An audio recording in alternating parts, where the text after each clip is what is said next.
Kelly says for 12 years she was her father's sex slave wife. Take a look.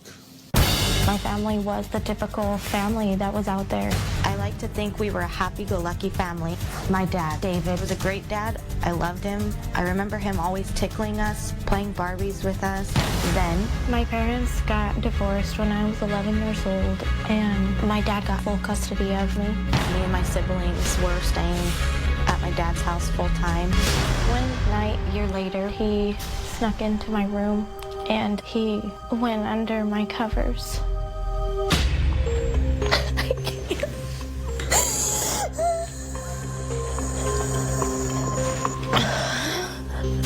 He told me he was sorry. He told me that if I told anybody, your daddy would go to jail. A year later, he started to have sex with me. I did cry when it happened, but I didn't say anything. I was scared. I was really scared.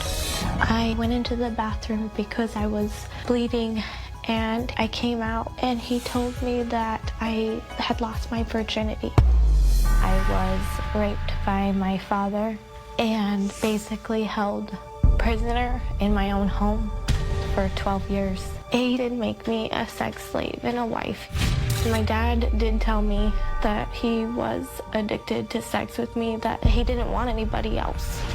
I felt like in his mind it was a relationship, and I hate using this word, but he felt it was more like of a marriage. He manipulated me into everything from sex to the wifely duties. He would make sure that I had his clothes clean and folded and the house cleaned and dinner ready.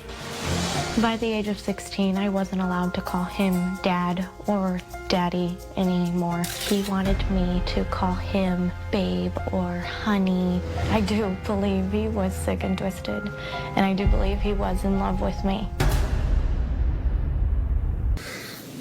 Sadly, that was just the beginning, because Kelly gave birth to 2 of her father's children, and says he forced her to keep their secret by threatening, manipulating, and brainwashing her into believing that this was just the way it was. This was a normal life. My dad brainwashed me, manipulated me, and he threatened me so I would stay quiet. We have 2 matching tattoos. I do think that was a way to control me. He told me that when he dies, that I'll always have a piece of him on me. He did isolate me from family and friends. As soon as somebody started getting close, he'd shut off our relationship. He wanted to know where I was at all times, so he got me a cell phone to keep track of where I was. My dad would always go through my phone and listen in on my phone calls.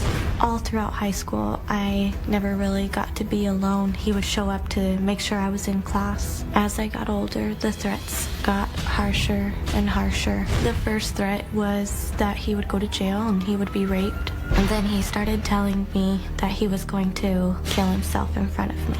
One time, he had told me that he was going to kill me by putting my head next to his head with a gun, so it would go straight through both of us. I even tried running away. Every time he found me, he would tell me things were gonna be okay. He wouldn't do anything anymore. And the minute I got to the house, things went back to the way they were. Well, Kelly, I'm glad to meet you. Nice to meet you too. I'm sorry for the subject matter. At this point in your life, how do you feel about you and what's happened in your life? What do you say to yourself at this point about all of this? It's hard to get through day-to-day life. I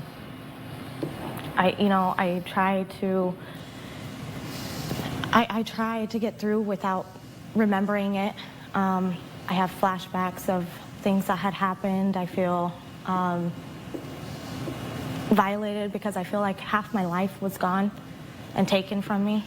You had no normal to compare this to, right? This is all you had. This is all I had. I had no normal. This is what my normal was. This is how I was raised from the age of 11 all the way to it was what I knew was normal, what he told me. See, those of us that didn't grow up with that can look at this and say, wow, that is so far out there, it's unthinkable.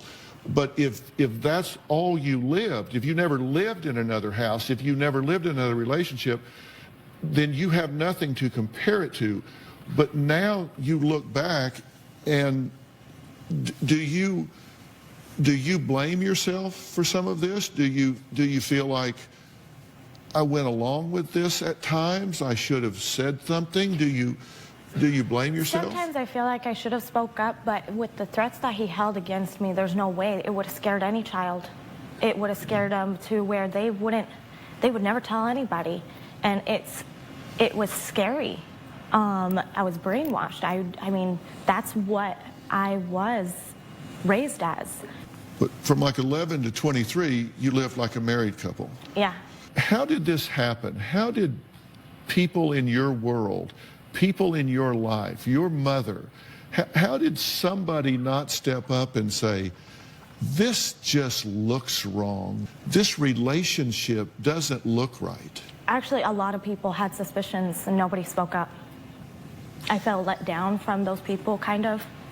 So there were people that knew something wasn't right. Lots. And the something that wasn't right was that you were being violated by your father in some way. Right. They may not have known the extent of it, but they knew something was going on that should not be going on. Yeah. And nobody said anything. Nobody said anything. Does that enrage you? It kind of upsets me because it makes me feel as like the victim that did I not put enough signs out there? Did I not put the effort into showing people without specifically telling them this is going on with me? How about your mother? My mother How does a mother not see that? Did she see it? She didn't. I mean, I think she saw a little bit of signs here and there, but no, not that I know of. She didn't see very many, I guess. What do you say to yourself about people saw things but did nothing? What do you say? Do you say, was I not worth it? Did they not care? What do you say? It's more of like, like the question why? Why didn't you say something? Why didn't you tell authorities? Or it's more I feel like it's more my fault. Like I didn't put enough signs out there. Wow, we need to talk about this. We're going to take a break. Kelly says her father's demand for sex had no boundaries. She said he would force her to have sex while her younger sibling was in the room, forbid her from using birth control, and got her pregnant at 17. And that was just the first time. We'll talk about that and more after the break.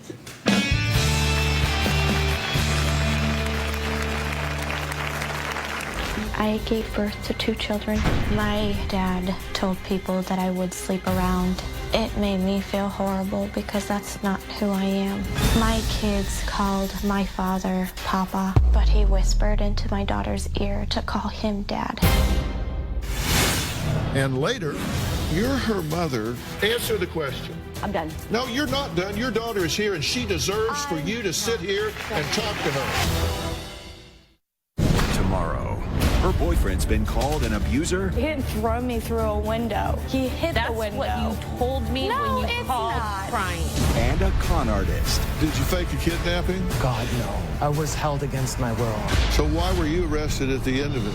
Did he fake having cancer? You had a crowdfunding site? No, that's Wait a minute. You tried to con me, and we're done, my friend. Tomorrow, then on Thursday. Did you do this to her? I did. Your ex-fiance says you were doing the same thing before. It is a lie. Well, Ashley, come out here. That's Thursday. I had my own bedroom, but he did not want me sleeping in there. He would tell me to come sleep in his room. I moved into his room. When I was about 13 years old, he told me whoever was gonna ask that I had bad dreams and I would come in there to sleep. In his mind, he felt it was normal that I shared a bed with him. Kelly, how does it feel to recount that now? It hurts because it's shocking that I went through that and that I survived that. It's hard seeing his pictures.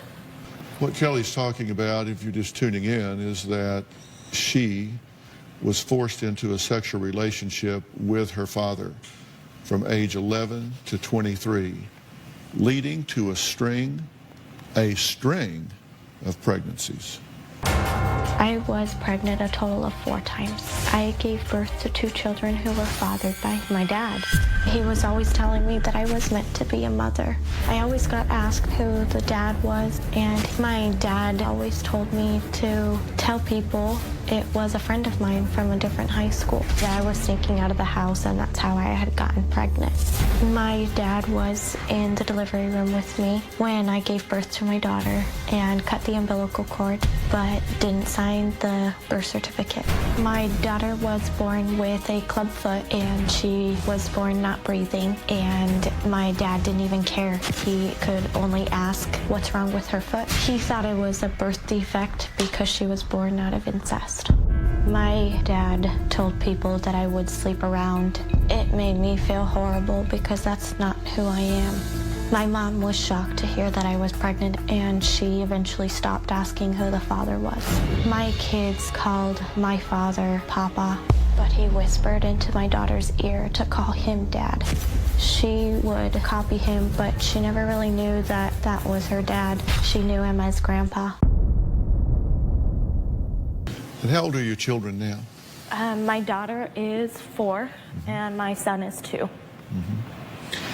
And so they have no understanding about any of this at all at this point? No, none.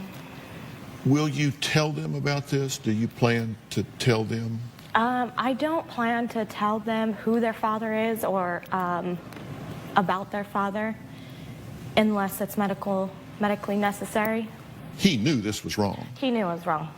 Because he lied about it, and he was willing to throw you under the bus publicly, socially, to tell people that you were promiscuous to cover himself. You know, it hurt really bad because I was never promiscuous. I never got around. I never had a relationship. It hurt so bad that was what people viewed me as instead of what was really going on. Did he fear you outing him? Yes, he did not want to be brought out. He did not want me to say anything to anybody. But he lived in fear of that. All the time, from day one. Have you heard the term emotional extortion? No. This is a powerful thing that abusers use. They use your emotion to extort your silence. They say, if you do this, you will be responsible for my death. You will be responsible for my going to prison. And he said it all the time. And he also convinced you that this was all consensual, right? Yeah. So you're going along with this. You have nothing to complain about. Yeah. I didn't want to do any of it. And I would tell him, I don't want to do this. Please stop. You tried to run away 3 times. I did. I tried to run away, and each and every time, he found me. I ran to my neighbor's house one time, and he found me by Facebook location. I tried to run away and go stay in a hotel. He found me because it was the only hotel that rented to people under 21. And you understand now, you did not have a sexual relationship with your father. You had a rape relationship with your father. We call it sex because it is a sexual act. This was not a sexual relationship. You were raped. That was a crime committed against you, and that you were the victim of that. And that makes me feel a lot better because I've gotten the questions, you were 18, why didn't you leave? And people started saying, well, maybe she consented. Well, some people are, it's the clinical term I'm looking for, idiots.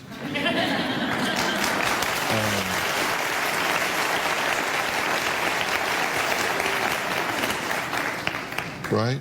Yeah. Next, Kelly's mother, Christine, says right from the start, she had a gut feeling that Kelly was being abused. She said when Kelly's children were born, she immediately noticed the similarities between Kelly's children and her own. She says she didn't accuse anyone because that's a serious allegation. We're going to meet her next.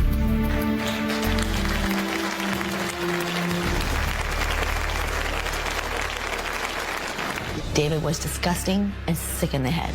At this point, the only thing I want to accomplish is to have my daughter move on. I know it was traumatic. It'll take some time to get over, but you just have to move on. And later, answer the question. I'm not going to do this. Answer the question. I'm not going to answer the question. Don't you throw your hands up and walk out on her again. This May, there are 1,000 reasons to watch You shove a fish sandwich in your mother's mouth? I threw a pizza at her, too. America's #1 daytime talk show. She's stealing, stripping, breaking into cars. She told me she wouldn't do that. Where did you think she was getting the money? You burned your wedding dress in front of your children. You don't deserve to see your children right You now. don't deserve to tell me what I deserve, period. I have a crazy, obsessed stalker living in my home. What gives you the right to go through her phone? I got the answer that I needed. Well, that doesn't make it okay. That's like, did you rob the bank? Yes, but I did get the money.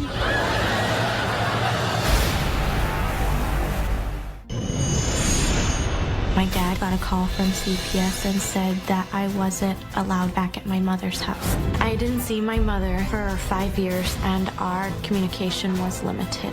She admitted to me that she gave up fighting for her right to be a parent. My mom was my best friend. Once I got taken away from her, my whole world crashed. I'm upset and angry with her because she should have fought to the end of the world to get custody back. When I tried to confront her, she came back at me and said, "You could have spoken up." For over a decade, Kelly says she was forced into a husband and wife-like relationship with her father, David. She says he told her he was addicted to sex with her and couldn't live without her. So did Kelly's mom know about the abuse? And if so, why didn't this mother stop it? Well, she says she never had any proof, and Kelly never spoke up. I was still trying to keep in touch with the kids, but it was hard. If I was even a minute late, David wouldn't let me talk to the kids. Communication pretty much stopped after the first year. I wasn't able to see them either. After a few times trying to go through court, I finally just threw my hands up in the air and said, I'll see them when they're 18. I always had my suspicions from the beginning. I would see pictures of David and Kelly on Facebook, and it would just seem odd. I was seeing his arm around her, like a couple. David and the kids visited me while they were on vacation, and Kelly was pregnant at the time. I kept asking her who the father was, and she would not give me a name. After my granddaughter was born, she looked like one of my kids. I asked Kelly point blank, "Is he touching you?" She said, "No, he's not."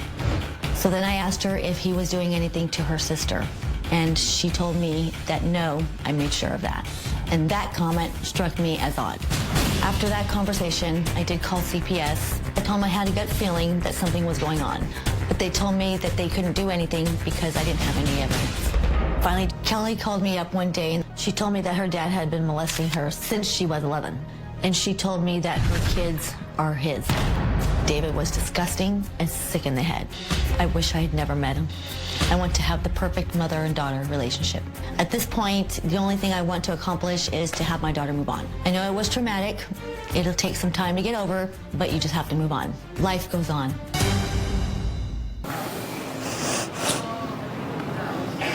Okay.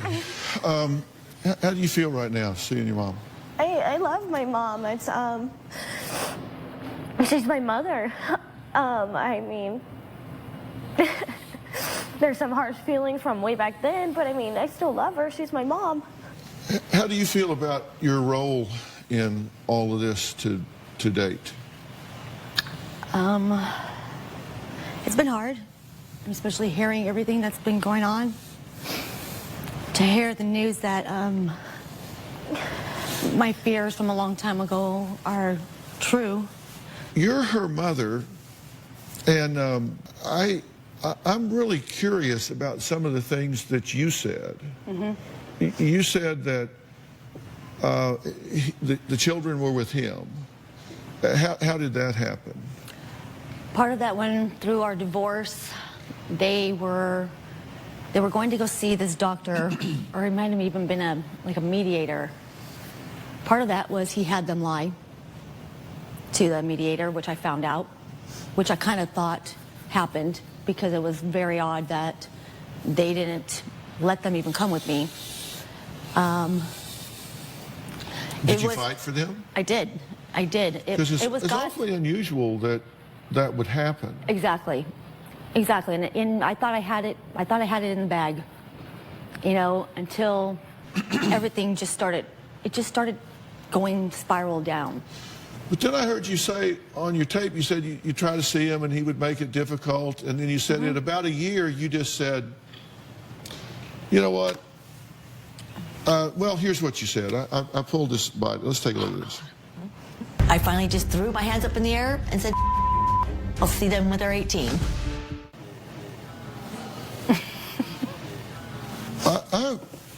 I got to tell you, I'm stunned at that. Kept fighting and fighting and fighting until I couldn't fight no more. No, you didn't. You said, I just threw my hands up and said, I'm done. Screw it. I'll see you when I'm 18. No, you're not done. Your daughter is here, and she deserves for you to sit here and talk to her. I finally just threw my hands up in the air and said, I'll see them when they're 18.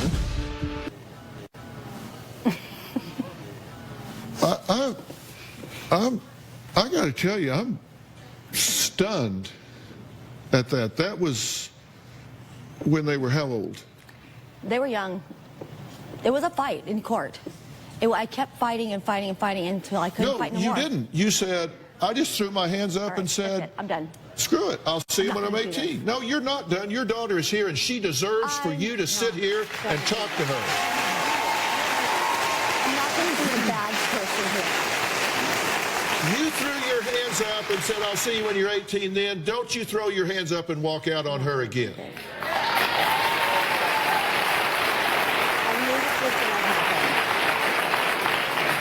Answer the question. I'm not going to do this. Answer the question. I'm not going to answer the question. She deserves an answer. This isn't about you, it's about her. Let this be about her. Put her first today. What went through your mind when you said, I'll see them when they're 18? What went through my mind was this fight was very hard. He was doing everything that he could possible just to make my life a living hell. And by the way, something you will hear now, because you didn't prance off the stage here, is I realized this guy was a manipulative ass. Yeah, he was. I totally get that. To you, to her, everybody, I realize what you're up against here. Don't think I don't. What I'm asking you is what you saw at the time. Everybody I have on this stage is a teaching tool. If there's a mother-daughter situation out there that parallels this in any way, use your life now to save a version of her in Oregon, in Florida, in Texas, in Arizona, in New Mexico. Your daughter comes here today with forgiveness in her heart saying, I want to heal this family. You wish you had done this differently. Yeah. If you knew then what you know now, you would have run him down in the street if you had to. Him. I know that. And by the way, if you're in that situation, don't run him down with a car. I'm not advocating that. Use the system. Go to the police. Go to the court. Don't resort to violence. That's not what I'm advocating. I'm just saying that's what you would have felt at the time. I know. But you say you did suspect it. What made you suspect it? I just had a feeling. That mother instinct, that gut feeling from the beginning. Did she fail to do anything she should have done? I wish she would have come forward. I wish she would have said something from the beginning. But you understand, that a child that is in the grips of an abuser, that is the victim of emotional extortion and leverage and threat, is paralyzed in that situation. I understand. He is threatening her with her life, his life, your life. He's threatening her with everybody. How does a child fight against that? They don't. You couldn't fight against it. How could she? No. I wish she was able to. I understand why she didn't. That's her dad, too. You said that she told you that nothing was happening, so at that point, you took her at her word. I did. I'm still searching for clues on what I felt. You know, I started seeing pictures in Facebook that everything just looked different. It just looked weird. Well, it was weird because while other kids were outside playing and enjoying their childhood, Kelly says she was like a prisoner in her own home. Those pictures were creepy. She says she was 11 years old when she became her father's sex slave wife until she finally confessed to her best friend what was really behind closed doors. We're going to meet Nicole next.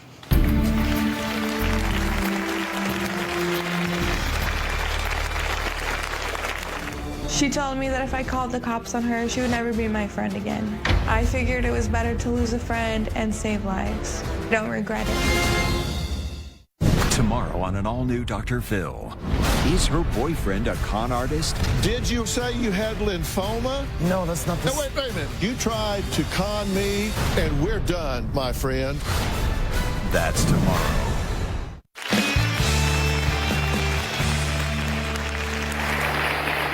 Imagine at 11 years old being brainwashed and groomed to be your father's wife. And that was Kelly's life for 12 excruciating years. That is until Kelly confessed to her best friend, Nicole. The first thing that was weird to me about Kelly and her dad was that they were always texting each other. And they could be in the same room together and they were still texting. I never saw any of the messages because she was always sneaky about it.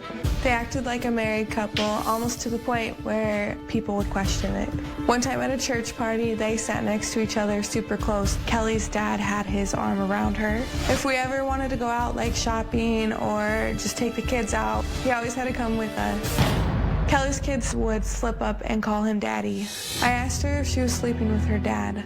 She told me that there was no way that was happening. They just had a super close relationship. The next day, Kelly called me crying and told me that she had been sleeping with her father and that both children were his.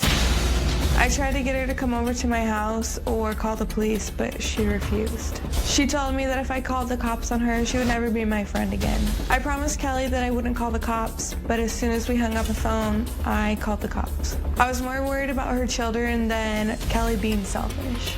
I figured it was better to lose a friend and save lives. Don't regret it. As soon as the cops showed up at Kelly's door, Kelly pretended she didn't know what they were talking about, that she was happy and that she was there because she wanted to be there. I was so angry at Kelly because she lied to the cops and that was her one chance to get out. The next time I heard from Kelly was when she called me to tell me that her dad had committed suicide. Kelly has admitted to me that she has feelings for him more than a daughter and father relationship. She told me that she loved him, but she also hated him. Kelly says David's paranoia about being found out hit an all-time high. 8 months after police arrived at their doorstep, Kelly says David called her and said he loved her and that this was not her fault. She says those words play over and over again in her mind. My dad became paranoid and felt like my mom was starting a police case against him. He took his .40 caliber gun and drove off. He called me and told me he loved me, that this wasn't my fault, and that he loves my kids, and he hopes I can find somebody to raise them better than he did. Those were the last words that I heard from my father. I went to go try to find him. I saw a white van in the bushes. I went to the driver's side, and there I saw his gun in his hand and a bullet wound through his head.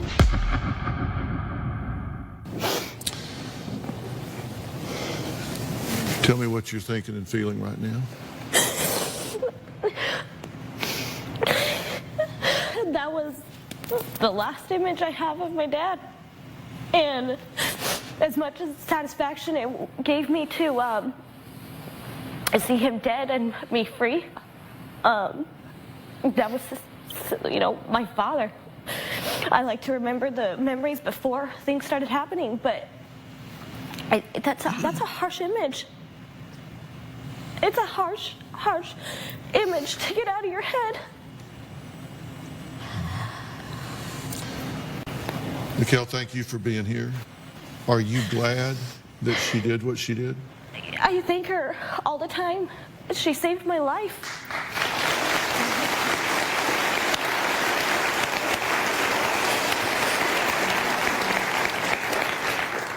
What did you say to yourself when you said, I've got to do something here? Like when she told me not to tell, I knew that I was lying to her from the beginning, saying that I promised I wasn't, because I was going to do it immediately. I already knew I was. There wasn't even a doubt that I wasn't going to call the cops for her children's sake and her sake. Is it fair to say that even with all this history, there are some mixed emotions?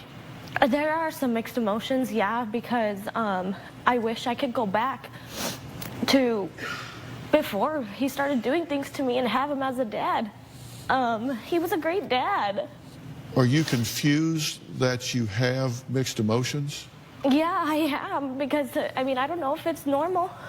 You have confusion about why you would have mixed emotions about somebody that did this to you. Yeah. This is a big one. I'm going to make that really clear right after the break.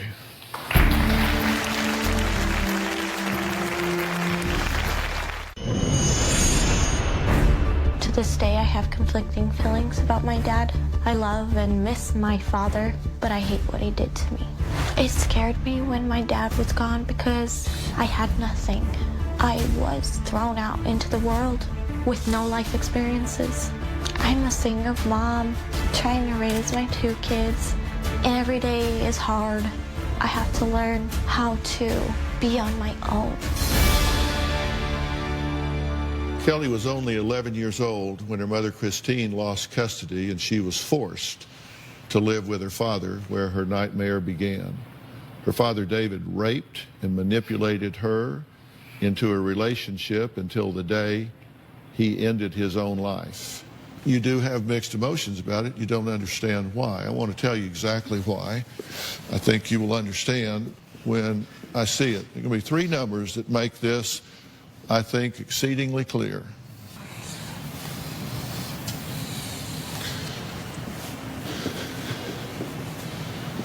Clear it up for you? I wrote a book called Self Matters a number of years ago.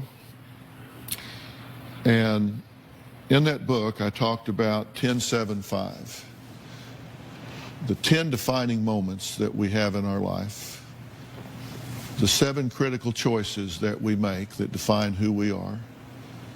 And the 5 pivotal people that we encounter along the way.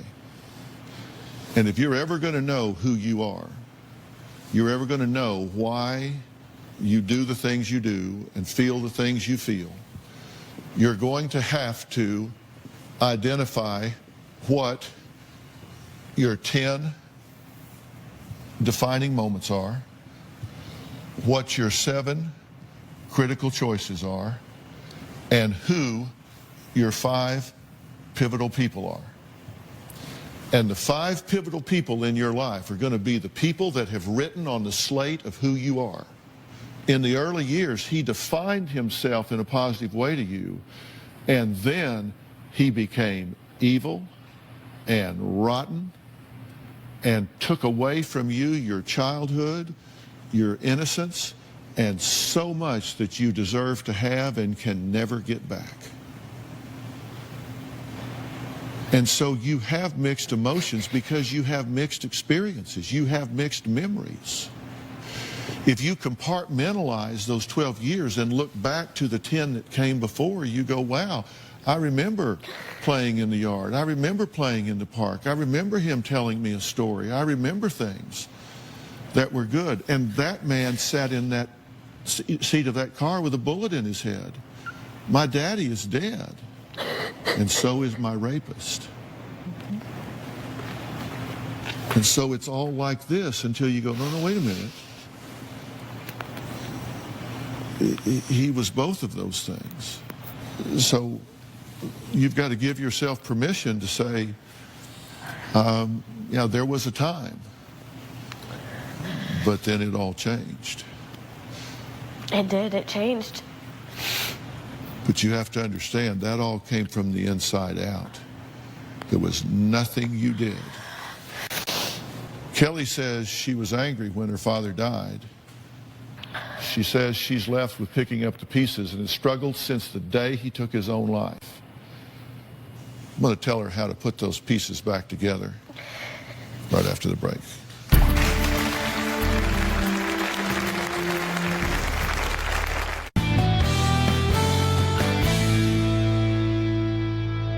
Introducing Lean 13 from Nutrisystem. Lose up to 13 pounds in your first month, guaranteed. Lose up to 13 pounds fast with the new Lean 13 from Nutrisystem. Your 13 can turn into 20, 30, 50, even more. I'm Marie and I lost 50 pounds on Nutrisystem. You'll see results right away. Count, measure, meetings? No, not with Nutrisystem. Order your 28-day plan right now and we'll rush you Lean 13. Get specially designed meals, plus 1 week of new Nutri-Crush bars to crush cravings free. And 1 week of Turbo Shakes to bust belly bloat free. Bye-bye, stubborn belly fat. Call or go online in the next 2 minutes and we'll even throw in FedEx shipping free. Lose up to 13 pounds and 7 inches overall your first month. Your first 13 pounds, gone. Go online or call 877-607-THIN right now and get new Lean 13 with bars and shakes free. Today at 5, Aaron Hernandez's murder conviction tossed out. Why a judge says she had no choice but to erase the guilty verdict and the next steps for the family of Odin Lloyd. Then mourning their friends, how colleagues are remembering the 2 doctors brutally murdered in their South Boston penthouse. Plus chaos at the airport, why hundreds of Spirit passengers were left stranded at 5. Tonight, Steven's getting the band back together. Don't miss John Oliver, Ed Helms, Samantha Bee, Rob Corddry, and Jon Stewart. A special all-new Colbert tonight. Did you know that Massachusetts has 14 million accounts equaling $2.4 billion in unclaimed money, stocks, insurance claims, and more? Log on to findmassmoney.com to search for your name and see if you have unclaimed money waiting for you.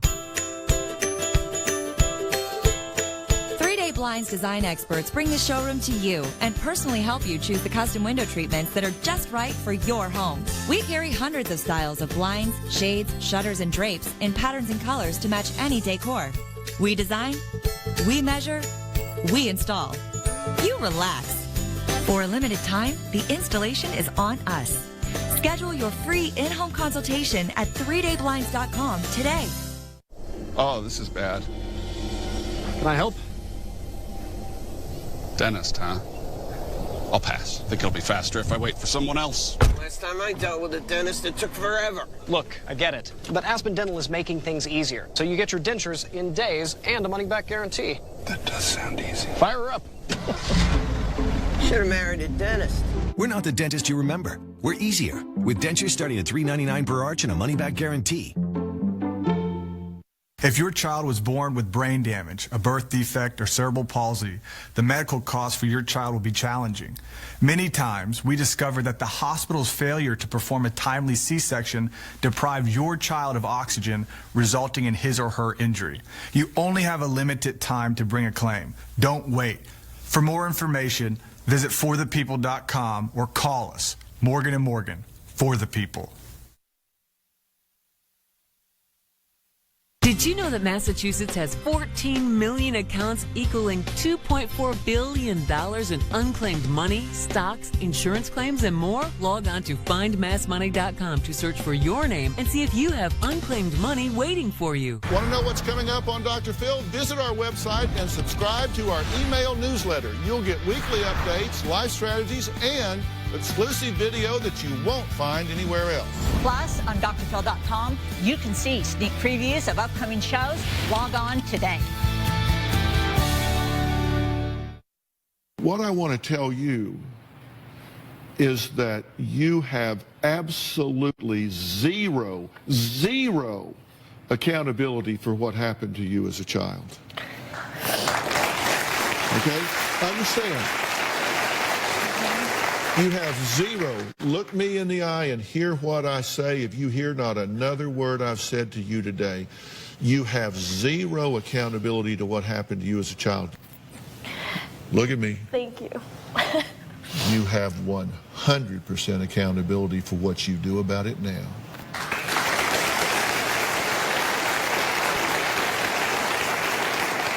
You cannot change what happened, and you're not responsible for that. But you do have to lead the charge on what you do now. And let me tell you, there are open wounds. I'm glad your mother's here. And you started to leave, and I told you to sit back down. This wasn't about you, it was about her. And I thank you for not leaving. Thank you for staying here. I'm glad you did. Because you two need each other. Yeah. And there's something that I want you two to do. I'm going to extend an offer to the two of you. There's a program here in America that I think is just top-notch excellent that's called OnSite. And OnSite deals particularly with people that have been through trauma. And they do very intensive workshops and treatment that's specialized for people that have been through emotional trauma, that deal with mental health issues, and they are just terrific at hitting the reset button and giving you a fresh start at redefining where you are in your life and where you are in your relationship. And I would like to make the offer to send the two of you there together. I would love that. All right, can we do that?